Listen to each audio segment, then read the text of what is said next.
It's just fascinating. It's always funny when Nintendo decides to just like casually surprise drop these huge updates. Just like these features that dramatically change the functionality of their hardware. They just kind of like, oh, just slip it in with a regular whatever update. I don't know, they'll find it in the patch notes, they'll figure it out. But no, this is actually kind of huge. This is actually kind of a big deal.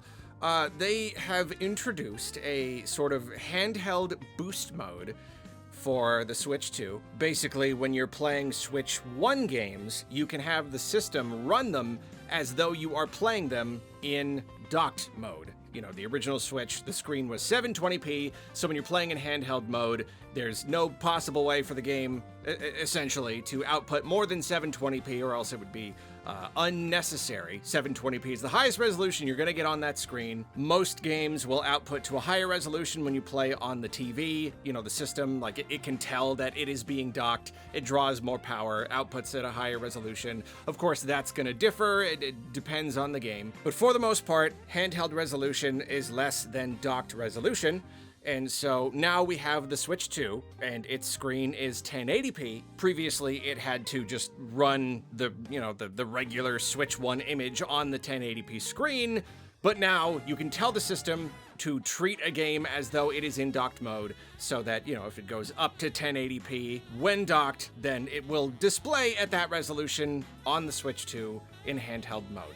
So it's, you know, it's not exactly like a overall system-wide boost mode where you can play Switch 1 games using like the higher hardware power or whatever. It's really not quite that. This doesn't really do anything for games on the TV just at all. This really is a purely handheld feature. Yeah, it just means that the Switch 2 can essentially trick a Switch 1 game into thinking that it is being played in docked mode, so it can better take advantage of the higher resolution screen. I spent a good amount of today just playing Switch 1 games, both on the original Switch and then on the Switch 2, using the mode on or off.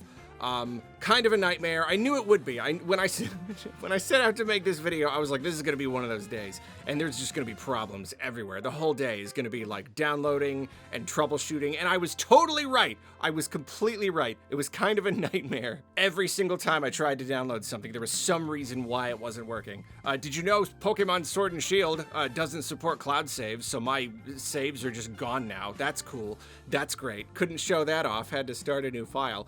But anyway, yeah, I've captured some stuff here, a mix of some games running on Switch 1 and then the 2 modes on Switch 2. It's not gonna be great, this is the sort of thing that's a little bit difficult to show off. Really, the best is gonna be somebody who's got a modded Switch 2 where they can, have the game running in handheld, but then still outputting its, I'm sure Digital Foundry will probably do a thing on this where they can like natively capture the handheld footage, or if someone wanted to get a camera with a better lens where you can get closer to the screen, you can see the finer details. So this isn't really great. I'm not even 100% sure how it's gonna, we're just gonna like kind of do our best here. You can maybe get sort of an idea. I tried to pick a few of the games that people said were like particularly good examples, because that's the thing, like not any game is gonna be a great example. The best examples are the ones where there's the biggest, discrepancy between the resolution in handheld and like docked mode. There are plenty of games where like it's not that big of a difference, or like you can't really tell as much of a difference, but like there are some games that are like, like Smash. It's a really great example.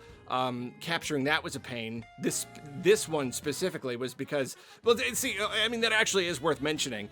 This mode is not necessarily without like kind of bugs and hiccups here and there.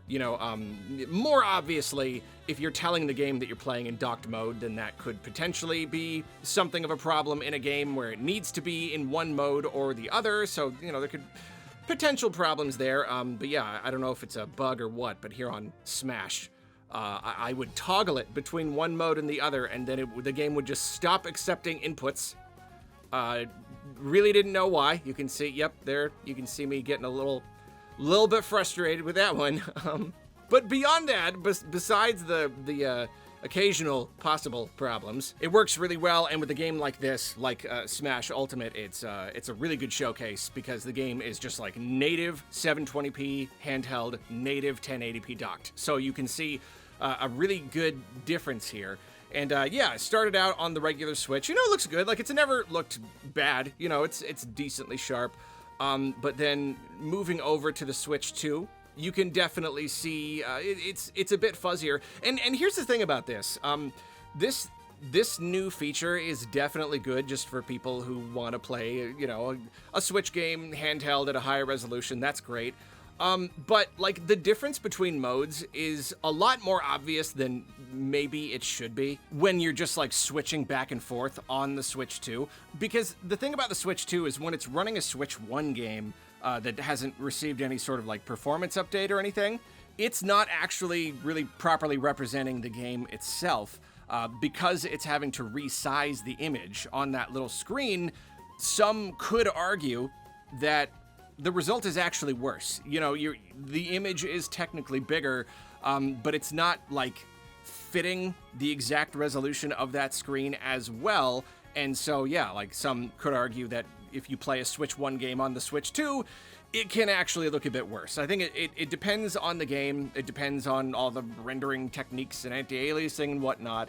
But no, I can definitely see that here. You boot up a game on Switch 2, and there is like an extra level of fuzziness because it's not natively, you know, rendering to that display. So this new thing is definitely like a perk. It's something that makes running Switch 1 games better on Switch 2. It makes it a better handheld experience.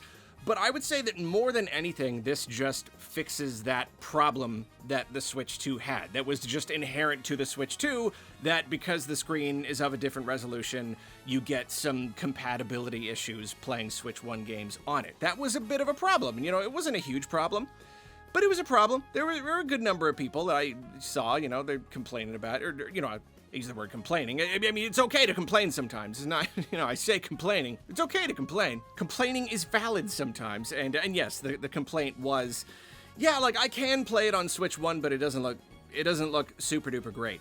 But like this basically fixes it.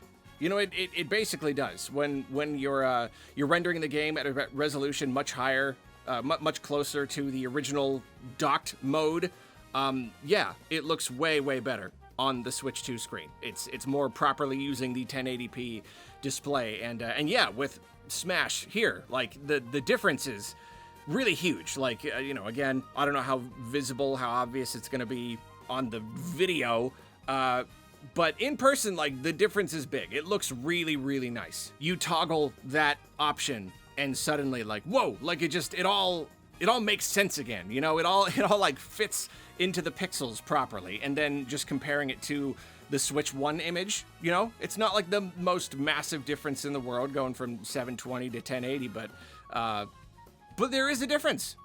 It does look really nice. It really does make these games, you know, especially with a game like Smash, where it's rendering at a native 1080p, that's gonna be your best looking picture, and just looks phenomenal on the Switch 2 screen. Looks really good. And like the regular gameplay and, you know, 3D visuals and stuff like that already looks pretty good, but it looks the most obvious when you just look at like the UI, because the UI, you know, you get these much more clear lines, so it's way easier to see when the game is giving you a lower or higher resolution of it. It's basically a lower, higher resolution version of a PNG, you know, like you can see the stair-stepping, the jaggy edges a lot more easily. Very big difference turning this mode on and off. I also got a little footage of Princess Peach Showtime, and this is not one that I got to, you know, capture myself playing on the Switch 1 first, because really downloading these things and swapping them between systems is a bit of a pain. But I was able to just play it in both modes on the Switch 2, and this is definitely a case where playing the game on Switch 2 without any help at all probably does look a good bit worse than it would on Switch 1. Like that image right there, I don't know if you can tell, but that image is pretty darn blurry. But yeah, you know, you turn on the thing, you toggle the thingy, and it just looks great. Just suddenly it fits. It just fits the display. The image is a lot more sharp. With this game, I do not believe it's rendering at 1080p, even in docked mode, so it still doesn't look perfect. But it is a humongous improvement over just trying to play the original without this feature at all. Then I also played Fire Emblem Three Houses, a game that is famous for its beautiful visuals. And here, no, I mean, like, I was like, people have been chatting all over online. We're like trying to figure out like what games are the best examples, and I saw a lot of people bring up Fire Emblem Three Houses, and they were not wrong. They were not lying. There's a very big difference. It looks very bad. It looks very bad in its regular mode, running on Switch 2. Didn't look great on Switch 1 either. It really didn't. None of that game looks good in basically any way. But like, yeah, I mean, I would think that even on the video, you could probably see the difference here. There's a pretty big difference just in the raw number of pixels coming out of these character models, and especially with like the kind of cell shading. It's a very visible difference. So yeah, again, it's a little surprising that they just kind of snuck this in with a basic update. No one really saw it coming or anything, and yet this really, I mean, it solves a decently big problem with the Switch 2. It really does. That was a pretty big problem. Yeah, it's backwards compatible with most Switch 1 games, but there is a bit of a compromise. That compromise is now just done. You know, it's gone. It's dead. It is going to come down to the game again. Like it really does depend on the resolution that the game hits in docked versus handheld on the Switch 1 hardware. But like for the most part, all of these games are designed to run at a high resolution in docked mode. So essentially, basically, every game is going to take advantage of this, and just across the board is going to look substantially better running on Switch 2 now. You know, when the Switch 2 launched, they were definitely aiming for backwards compatibility with basically every Switch 1 game, but there was a pretty good number of games that were just not really quite running right, you know? Even a lot of first-party Nintendo games with the problems, you know, Pikmin 3 Deluxe, that was a big example. It was a very glitchy, but like over time, they have really been fixing up most of these games, and yeah, with this feature right here, I'd say backwards compatibility on Switch 2 is, it's just about perfect now.